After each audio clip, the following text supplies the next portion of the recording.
Hi, everyone. Welcome back to A Pastor's Thoughts. This is Pastor Chris Harris, and it's been a little while. Today is July the 4th, Independence Day. And yes, I am celebrating Independence Day. It is, I have to do this weird, but see, I've got my American flag on my hat there. So happy 4th of July to everyone. I hope you've had a wonderful year so far. It's been hot here in the Mississippi Delta. I haven't, like I said, I haven't been on in a little while, and that is due to some extenuating circumstances, I guess you would say, some life events and some other things that have been on, but I'm going to try to get a few things in here and there.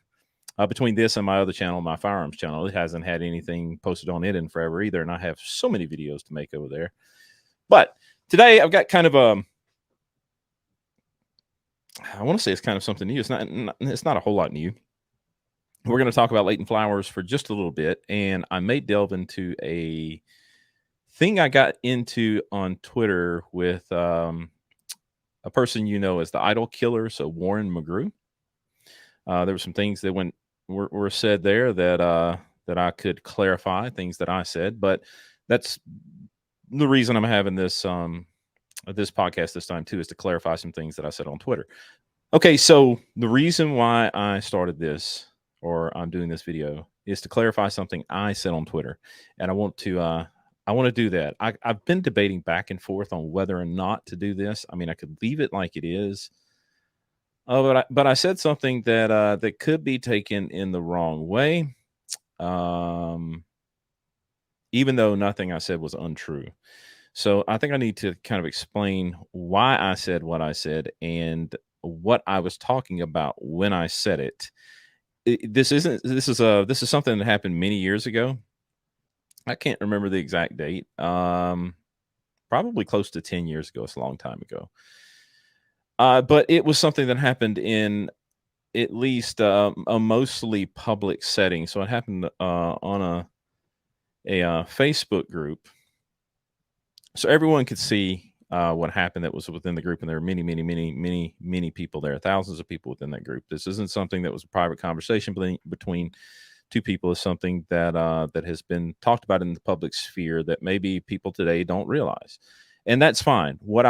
My goal here today is not to make any accusations, because what is going to come up in this is going to be they're going to be some might consider it plagiarism, some might consider it laziness, right? There's some different ways to define exactly what happened here, and both sides have their own takes on this.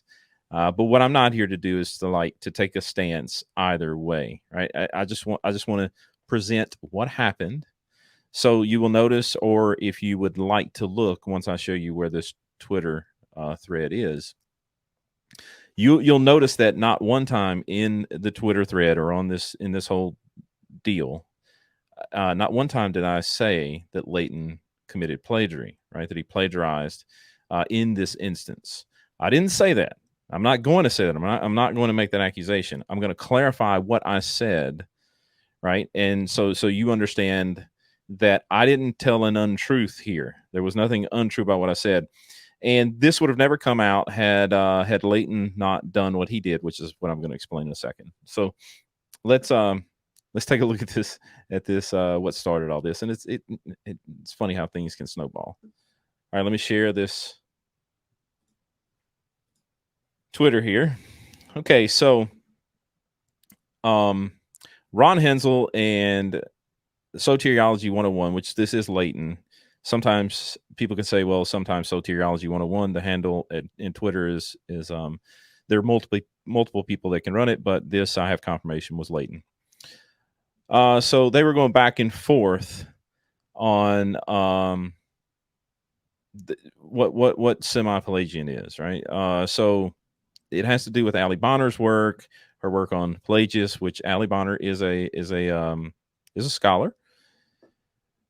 But Ron had took some issue with what Leighton had said, and Ron had posted some quotes from other scholars who didn't agree with Bonner's work.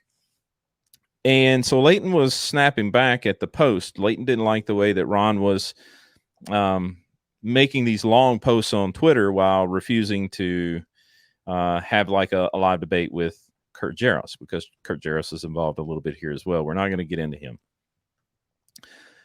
But in this, Leighton had said, I think he knows his Google and paste method won't hold water in a discussion with someone who has actually done the research. So what Leighton is referring to is the fact that Ron had copy pasted some quotes from scholars who had disagreed with Bonner's work. Now, a funny thing, and I don't have the tweet here, but Leighton did do it. He called those scholars that Ron posted Calvinist, which was strange. Ron piped back with, no, 3 of the 4 that I posted were Roman Catholics, and the 4th was some type of liberal ideology. Like, none of them are Calvinists. But anyway, that's a side note.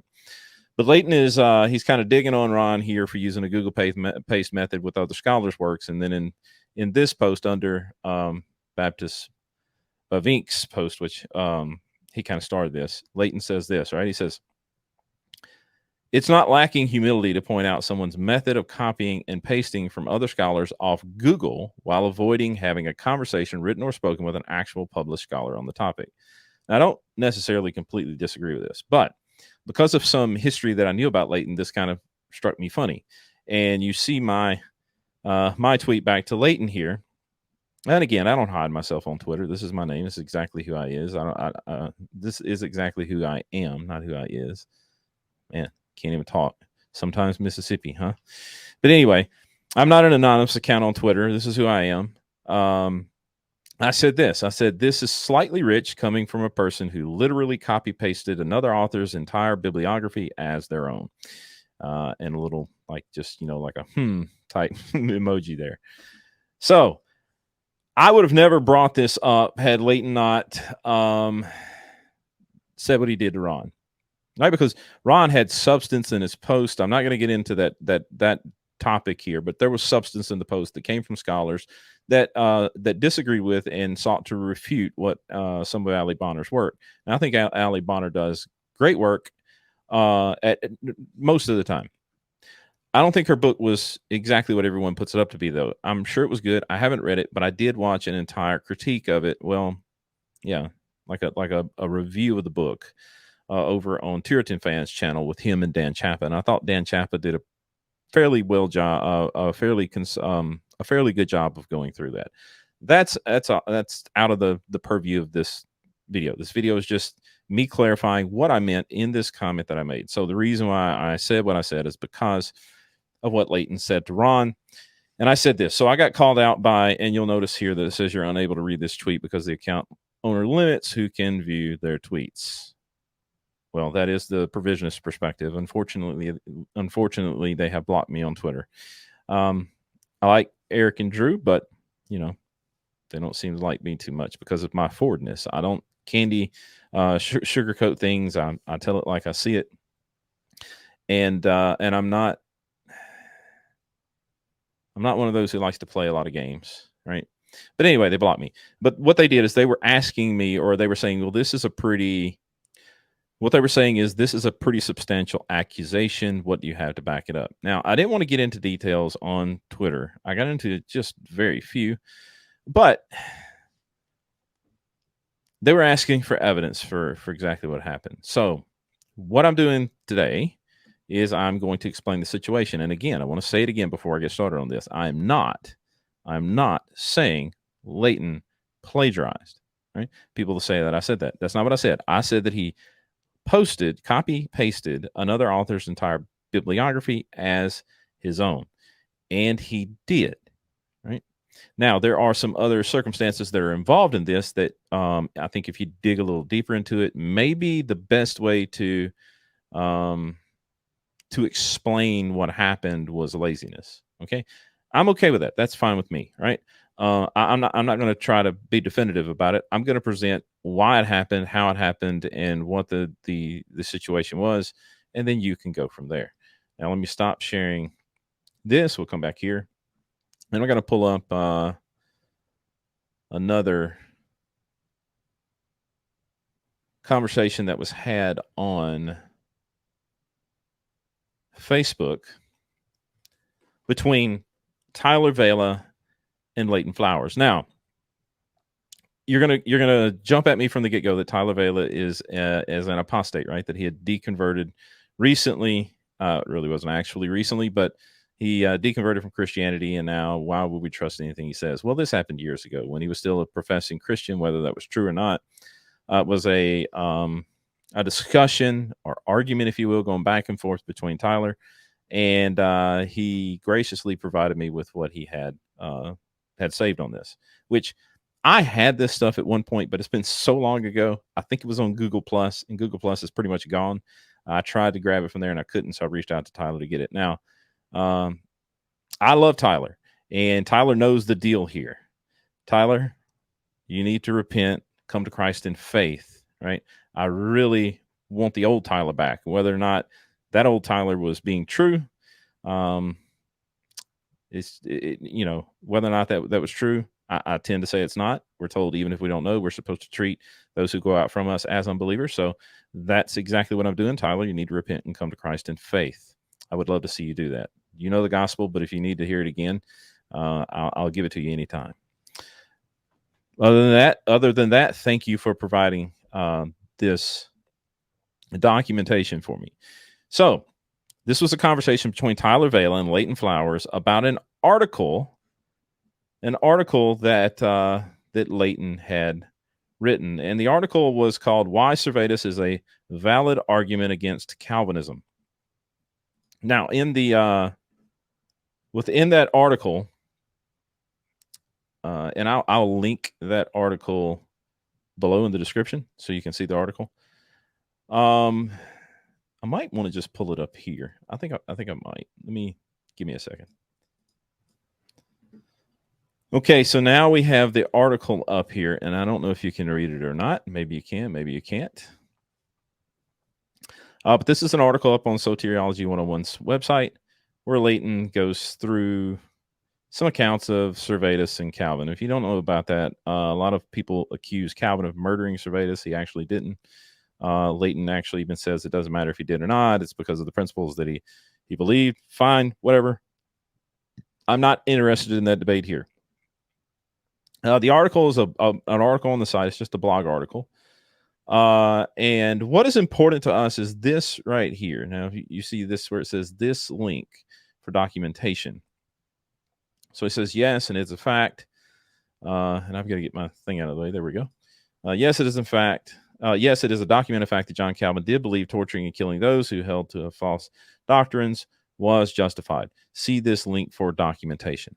All right, so there's a link right here for an off-site article by a man named Frank Viola. Now, here's the thing. You look through the article, we keep going through there. That's kind of a small portion of this thing. Like Leighton makes all of these accusations, and he says, yes, there's documentation for it. He's not saying that this is like the reason for the article or anything like that.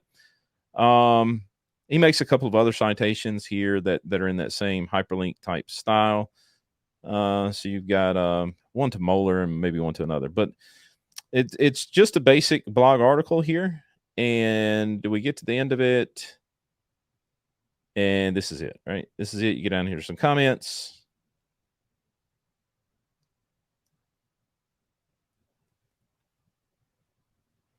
And a bunch of comments, right? A bunch of comments, and that's the end of the page. So this article was written, and Tyler Vela took issue with some of the with the substance of the article. Now, that what ensued from that is a conversation or a discussion between Leighton and Tyler on a Facebook group. So let's look at the pertinent information when it comes to that. So you understand the article, you understand that there is a link here again, right at the beginning of the article, this link to see documentation. So normally when this comes in, this is like for further support of what I've said. This type of link doesn't usually have anything to do with the research behind the article. Now, and you don't see anywhere in the article at the end of the article where this article from this link right here is put forth as a source for the entire article, right? It's just saying here's some further documentation for it. It's pretty key. All right, let me get that out of the way. Now, all right, so here we have a Word document that that involves the comments that happen on Facebook. Now, all this again is public stuff. This is all public knowledge. This isn't a private Facebook chat. This isn't a direct messages. This is on a very, very large page. But the key to this is Tyler is accusing Leighton here in this section right here, right? This utter lack of research or disinterest in presenting the history accurately is shameful for anyone who attempts to be a teacher or who has doctor in front of their name. So the basic idea here is that Tyler doesn't agree with the substance of Leighton's article, and he's saying that the research was horrific. Right now, again, whether that's the case or not, I'm not here to decide. Right? That's not what this video is about. This is the accusation that was made, that the research that Leighton did was terrible, and Tyler is wanting to know what sources were brought about. What sources that were used for this is what Tyler was getting at. So he basically asked Leighton, and he asked him a bunch of other stuff. So here we have Leighton answering a bunch of Tyler's questions here, right? Different arguments that were going on, and the key to this is toward the end. So down here at the bottom, and this is Leighton, he says, "You accuse me of a lack of research while not providing a single citation where I provided dozens. Here they are again from the article linked." Now, this sounds like when it happened in real time, right? Without digging really deep into this, this sounds like okay, where Tyler has accused me of not doing research.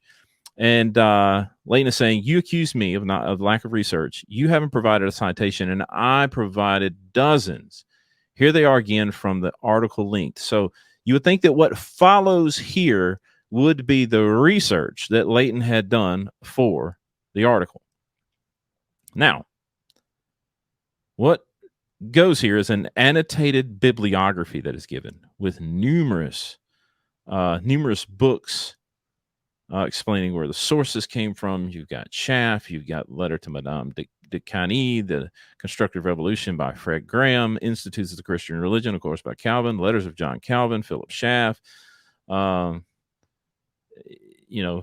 of the Word by Eli Abelard, The Church of Polity by John Calvin, quoted in How the Religious of Toleration Came to the West by Perez Zagoran, Will Durant, The Reformation, Calvin's Commentaries, quoted in Essential Papers, and so forth. So we have a very long, a fairly long, at least for a blog article, annotated bibliography given by Leighton. Now, no matter how you explain what happened here, Leighton provided this annotated bibliography as a source of his research, right? The accusation was your research was not good. And he said, you accuse me of a lack of research. And he provides this annotated bibliography. Anyone who would initially see this would think, well, okay, well, Leighton read these books for this article, right? This is his research for the article. The problem with that is the reason for is the whole point behind what I said on Twitter, right? This annotated bibliography that Leighton presented was copy and pasted from the Frank Viola article that he linked in a very small hyperlink within the article at the top of the article, right? There's nothing given within the article itself, no footnote that says that these things were used. This on Facebook looks like Leighton is saying, this is the research I did, but it's not, right? He read Frank Viola's article and he took some points from Frank Viola's article, but he didn't read these works here that he's copy pasted to Tyler as resources and research of his own.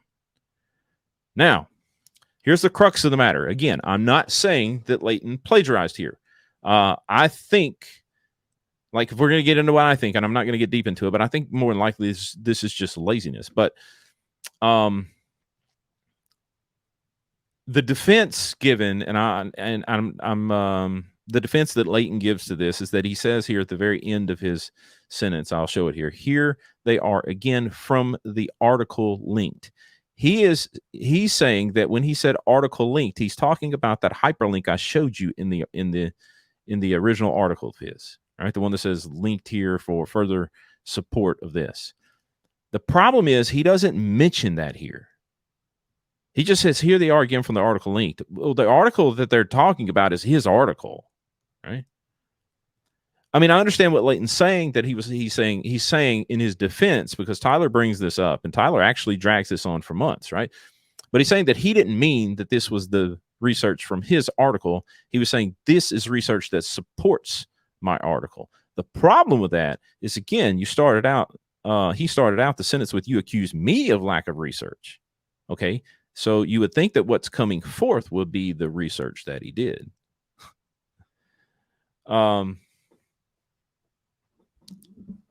Again, I'm not accusing anyone of anything. I'm showing you what happened. I'm explaining to you what happened, and you can do with it what you want. But what I said on Twitter is 100% true, right? This is the research that Leighton claimed was his, and it was a copy-pasted, annotated bibliography of another author. It's not his. These resources are not his. In fact, I mean, this is when I say copy-pasted, this is word for word exact. Like, you go to the bibliography of Frank Viola's article, and this is exactly what you see. But yet, I mean, it could have been easy. He could have said, this is the bibliography from Frank Viola's article that I used. He doesn't say that. He's saying that his research consisted of a ton of citations, and here they are again from the linked article, as though these books were the ones that he used to get quotes from in his article, which they're not, right? And at minimum, this is just purely lazy for someone that has a doctorate, right? He's a D-Min, so a doctorate of ministry. It's pure lazy, even though the article that we're talking about that he wrote is just a blog article. It's not an academic work. But here's the thing, folks. If I was having a back and forth with a professor at seminary about this, and I did this, like if the professor was saying, I don't think you did research on it, and I go and I say, well, you think I didn't do research? I'd had plenty of research. Here it is. And I copy and pasted a bibliography from a journal article that I had used for my paper. I don't know what would happen. Right? It wouldn't be good. I know that. I would be reprimanded. But that's beside the point. I said this went on for months, and there was some arbitration that came in. I think Braxton Hunter and maybe Sean Cole. Jonathan Pritchett probably chimed in on it, I'm sure. And they came to the conclusion that it wasn't a big deal. Fine. That's fine. Not a big thing. Like I said, when I brought this up on Twitter, I had no intentions like to have a gotcha here. I was just simply reacting to what Leighton has said to Ron. When Ron had copy and pasted some actual scholars who disagreed with Ali Bonner, Leighton spouted off. So I myself, that made me immediately think of this situation back years ago. And so I said, well, I don't know that you need to be saying anything, right? I think I said it. I think it's rich. Find it rich coming from someone who copy pasted someone else's bibliography as their own, which that's exactly what he did. I just showed you this, what he did. I mean, nothing within that discussion or conversation pointed to the fact that wasn't his. It was presented as his, and that's what happened. Now, again, not saying it's plagiarism. I think more than likely it's just lazy, some kind of lazy, but at the least it's somewhat shady. I can say that. It's not something that not just that a demon shouldn't do. It's not something that a layperson should do, right? You shouldn't ever do that. If someone asks you for your sources, you give them your sources, what you read on the topic. So anyway, that is the reason and the explanation behind, or the evidence for what I said on Twitter. Now, Drew had had really drilled me on it. He kind of backed off when I gave him some of this information, but I wanted to put it out there anyway. Again, I'm not accusing Leighton of anything. I'm showing you exactly what happened. This was a long time ago. You can take it and do with it what you will. Okay, so let's talk about another thing that happened on Twitter. Something else that seemed to have got me in a little trouble with some people who believe differently than I do. And I say seems to have got me in a little trouble. I mean, it got me blocked by them, right? I was not blocked by the provisionist perspective before. Now I am. I was not blocked by the idol killer or Warren Mcgrew before, but now I am. So Warren, there was. Let me see how to explain this. I'm not going to pull up all the tweets here. I don't think it's going to be helpful. They're there. If you want to find them, they're there. Okay, the central idea behind what happened between Warren and myself on Twitter is that I accused Warren Mcgrew, the idol killer, of being a Pelagian. He didn't like that too much. So he asked me which of the 14 points of Pelagianism he was guilty of. So he posted a video linked to that, to where he had done it a couple of years ago, where he went through some of Ali Bonner's work on Pelagianism. Now, Ali Bonner is like, the idea behind her work is saying that Pelagius didn't believe what Pelagius was accused of. And to me, that doesn't matter one bit. I don't care. There's a historical position that is Pelagianism, whether or not he believed those things or not. So that's not a big deal. But he asked me which of the 14 points. Now, the 14 points were points that were compiled, and don't quote me on this, but I think they were compiled from Augustine's work by a council that acquitted Pelagius when Augustine wasn't there, and Augustine didn't really even like the points. He didn't like the way the points were worded. They weren't detailed enough, and he didn't get the chance to ask Pelagius any questions. That's beside the point. Again, Warren in his video starts out by reading some modern definitions of Pelagianism. Now, one of those is this from Theopedia. Okay, here on Theopedia, Warren uses, or he mentions this modern definition in his video. And it just says, Pelagianism views humanity as basically good and morally unaffected by the fall. It denies the imputation of Adam's sin, original sin, total depravity, and substitutionary atonement. It simultaneously views man as fundamentally good and in possession of libertarian free will. With regards to salvation, it teaches that man has the ability in and of himself, apart from divine aid, to obey God and earn eternal salvation. Pelagianism is overwhelmingly incompatible with the Bible and was historically opposed by Augustine, or Augustine. I don't care how you pronounce that. I usually say Augustine. I have a friend of mine that says that's completely wrong. It needs to be Augustine. So either way. Bishop of Hippo, leading to its condemnation as a heresy at the Council of Carthage in 418. These condemnations were summarily ratified at the Council of Ephesus in AD 430. Now, that definition is okay with me. I'm fine with it. Warren doesn't agree with it, I don't think. But when Warren asked me which of the 14 points of Pelagianism he agreed with, I said pretty early in the conversation, because he asked me this over and over and over and over and over on Twitter, but I said it pretty early in the conversation that he fits all the modern definitions of Pelagianism to a T. Now, and I even said the one that you mentioned from Theopedia is particularly good for it. That's it fits you really well, right? So let's look at it with what Warren believes, right? And this is all like my own opinion here, right? I'm not making exhaustive statements about some things that Warren believes. I know his basic beliefs. If he wants to make a video and correct me about this, or just get in the comments and correct me about this, if someone else wants to correct me, that's fine. But Pelagianism views humanity as basically good and morally unaffected by the fall.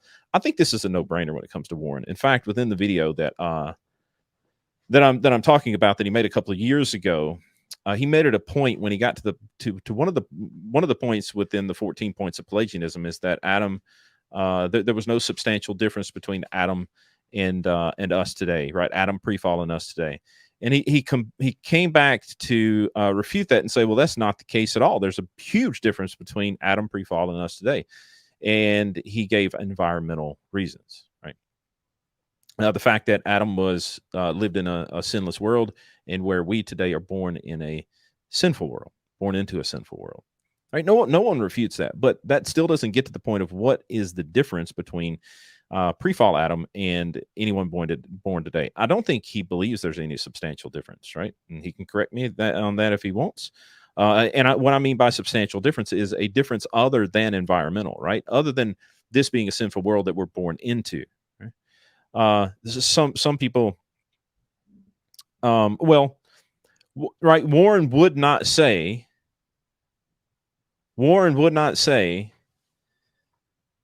that mankind born today is in a different position when it comes to their anything when it comes to ontology, right, than Adam. But we are born into a world that pulls us towards sin. That's the idea, and that fits perfectly with this first little view here of Pelagianism, that humanity is basically good, right? They're innocent and basically good. They're not guilty of anything until they do something. And he would say that they will do something at some point. But until then, they're basically good. And they're unaffected by the fall. In other words, they're not wicked and evil. You're not wicked and evil from the beginning. Like if you say that people are born with sinful desires, as some try to say, you're saying they're born sinners, which is fine. They are guilty. Now, there are different ways to go about explaining the guilt. Some say that the guilt comes just from having the sin nature, has nothing to do with Adam's sin being imputed to them. Others believe that Adam's sin is imputed, and this is where the guilt come from. The point is that having people as being guilty, right, conceived guilty, is just basic Christianity. About fell there. It's just basic Christianity, and to deny that is to put yourself in this view right here. It also says that it denies the imputation of Adam's sin. Of course, he absolutely does that. Denies original sin. He denies that in any substantial way. He would agree there was a first sin, and that first sin brought about a curse on the world. But he doesn't think that sin affected us in any way, other than now we have this sinful environment around us, right? That's just his idea. He absolutely denies total depravity, and total depravity is something that is agreed upon by all Christians, right? To deny that will absolutely put you in either the category of Pelagianism or semi-Pelagianism. And again, I don't care if Pelagius believed any of this stuff. Doesn't matter. These positions are historical, and they're here. And substitutionary atonement. And we know he denies penal substitutionary atonement. He made like 42 videos on it. So, he fits in there pretty good. With regards to salvation, it goes on to continues. It teaches that man has the ability in and of himself, apart from divine aid, to obey God and earn eternal salvation. Now, he might not say that he can earn eternal salvation, but he does believe that man has the ability in and of himself, apart from divine aid. Right. But here's where everybody who is either a Pelagian or a semi-Pelagian tries to weasel out of these accusations or these labels. Right here, they say, well, we don't believe man does anything apart from divine aid. And they'll say, God gives us grace from the moment we're, conceived until the moment we die. Okay, sure, that's fine. But that's not what divine aid means here. Like in the historical account of whether or not you were Pelagian or semi-Pelagian, what divine aid meant is an internal work of God, a prevenient supernatural grace. And yes, Arminians, I said prevenient, right? Regeneration is a prevenient grace. It comes before, right? Just in the most broad sense of the word prevenient. But historically, what the divine aid was a specific, very specific prevenient grace that did some type of internal supernatural work in man, right? And to deny that is to say that man has in and of himself, apart from divine aid, some ability, the full Pelagian would say, to obey God and earn eternal salvation. I think Warren's view entails that, whether he believes it or not. The semi-Pelagian view would be that what the man has in and of himself, apart from divine aid, is the ability to make the first step to God, right? And then grace comes in to aid in that after that first step, right? So yes, Warren fits this definition from Theopedia quite well. He fits the Wikipedia definition. He fits most of the philosophical definitions that are in the literature, right? Of being a Pelagian. I think he's past the point of semi-Pelagian, which is where I would put someone's view, like Leighton Flowers or the provisionist perspectives, for the reasons that I just stated. Right? They want to say, as Warren would, that external graces allow them to be consistent with saying that man either doesn't make the first step or they can't earn their salvation, right? And that's just not the case. It hasn't been the case historically, right? It's a complete and utter redefinition of what grace meant within this context, right? There's all kind of different ways the Bible uses grace, and there's all kind of different graces that God gives. It's gracious that God created the universe, right? That he created anything. That's a grace. And so you'll hear people like Kurt Jarris try to defend Cassian as not being a semi-Pelagian because Cassian says that grace is a necessity. Well, okay, it doesn't matter. He didn't say that a prevenient grace was necessary, right? And then and I didn't mean to bring Kurt into this, but whatever. We're talking about grace and stuff. Well, Kurt comes up with this novel idea or this novel grace, right, called concurrent grace that Cassian holds to, and that somehow gets him out of the category of semi-Pelagian because he may not agree that grace has to be prevenient in this discussion, right? When it comes to man making the first step to God, he may not agree that God has to have this prevenient or before grace, but he does have a concurrent grace. So I think that helps. It doesn't help. Cassian was a semi-Pelagian, right? Kurt can be a revisionist and make his novel claims all he wants. That's fine. I think other than that, he's a great guy and he does some good research. But he's got a chip on his shoulder. He wants to sit in the middle. He doesn't want to call himself an Arminian. He doesn't want to call himself a Calvinist, and he doesn't want to take on the label of semi-Pelagian. Like, I understand not wanting to take on that label. And for Kurt, that may be the case. I don't know him well enough, but for Leighton and the provisionist perspective guys, they're absolutely semi-Pelagian. And Warren, I believe, is Pelagian. I think I showed that at least from my own opinion. Right? If he wants to try to refute that, he can. Right, that he fits this definition from Theopedia very well, and I think he knew that when he cited it in that video he did. He just wanted to point to, well, it's these 14 points is what constitutes it. Well, there's a modern definition, my friend. You fit it really, really well. So yeah, I think Warren is Pelagian. I think he has worse views than that too, though. So like everything goes together. He denies the classical understanding of God, not to the point that he wants to question some of the details behind classical theism, but that he just wants to outright reject everything to do with classical theism, which is extremely dangerous, right?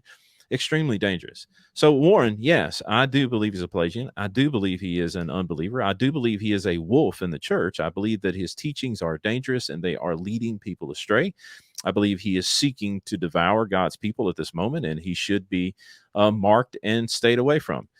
He needs the gospel. Warren, if you watch this and you're listening, please repent and place your faith in Jesus Christ. Come to the Lord for your salvation. So it's an absolute free gift, right? Do that. I would love to see that. That is my hope for you. But from what you have out there and for what you're doing within what is the body of Christ now, I can't see you as anything other than a wolf, right? You are seeking to devour the flock of God.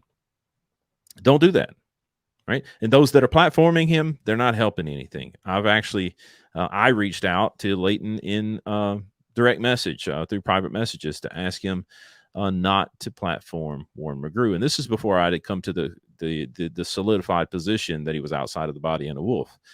All that has changed. Another reason I say that is because when he did his video, this is something else I should have mentioned earlier, right? I think I've shown why I call him a Pelagian.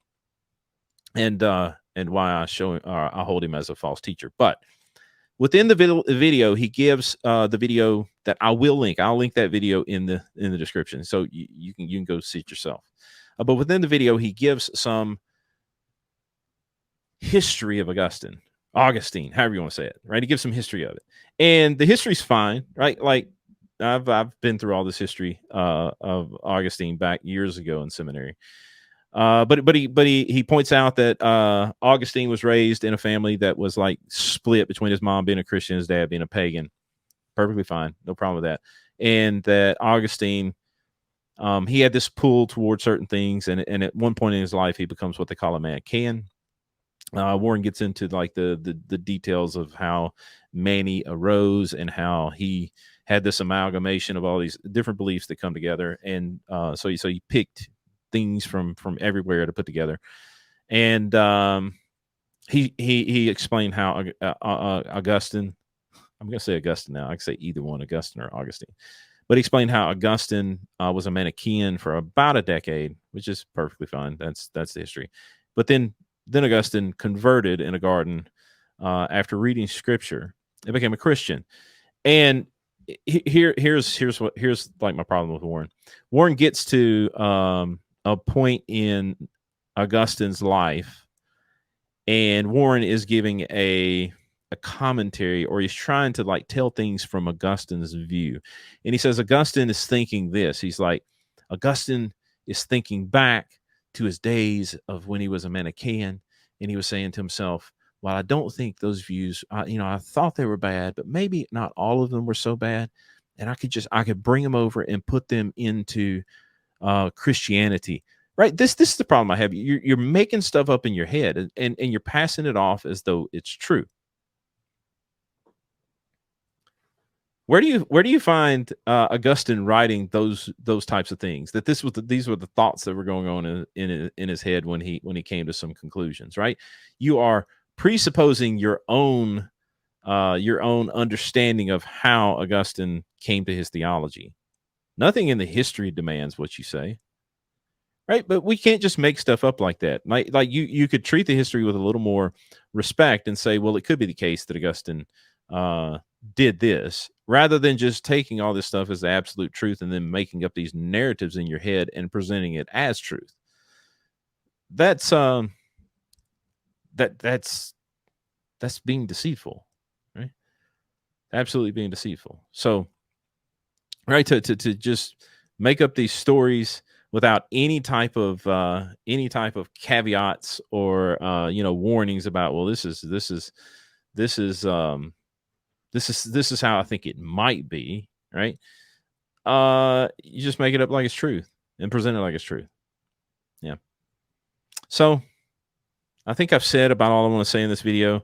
It's a little bit longer than I wanted it to be, but it kind of is what it is. I hadn't made one in a while. Hopefully I'll get back to making some of the ones on my pastoring. But these are some things I was hoping to clear up that had happened on Twitter. Some people might have seen them.